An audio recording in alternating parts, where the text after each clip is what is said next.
చేస్తుంది కానీ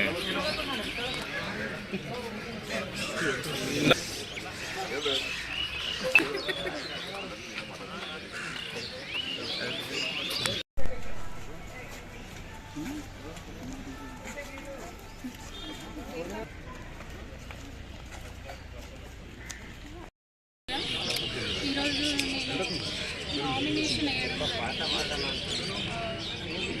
మా డాడీ శాసనసభ్యుడిగా ఉన్నందుకు నేను ఇంకా డెవలప్మెంట్ చేయడానికి ఛాన్సెస్ ఎక్కువ ఉంటాయి. అందుకే మీరు అందరూ నన్ను ఆశీర్వదించి గెలిపిస్తారని కోరుకుంటున్నాను. ఎక్కడెక్కడ వార్డు ఏ వార్డు నుంచి వచ్చారు మనం? 17 వార్డు. మీరు రాజకీయాలలో మొట్టమొదటిసారిగా అడుగుపెట్టారు. సో మీకు సొంతంగా రాజకీయాలలో అడుగుపెట్టినా లేకుంటే వారసత్వంగా పెట్టారు? ఇష్టం కాబట్టి పెట్టిన.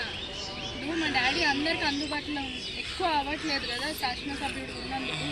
సో నేను ఇక్కడ ఉండి నేను ఇక్కడ హెల్ప్ చేయొచ్చాను, ఇంకా దగ్గరకు అవుదామని. మా డాడీ అయితే మొగోళ్ళతో మాట్లాడుకోవచ్చు, కానీ నేను ఒక ఆడోళ్ళకి ఇంకో కొంచెం సాయం చేద్దామని వచ్చిన. టోటల్ ఎన్ని వార్డులలో నామినేషన్ దాఖలు? అది 17 వార్డులు వేసిన. అంటే 17 ఒక్కటే వేసినారా? 17 వార్డులు వేసినారు. 17 ఒక్కటే దాన్ని. ఓకే. మా అభ్యర్థులు అందరినీ గెలిపిస్తే మంచిగా ఉంటుంది. అందరం మంచి సిటీ లాగా చేసుకుందాం మన వికారాబాద్ని. మంచి టూరిస్ట్ స్పాట్ లాగా చేసుకొని అందరికీ జాబ్స్ వచ్చేటట్టు, అందరికీ ఉద్యోగాలు వచ్చేటట్టు చూసుకుందాం. Thank you. ఓకే.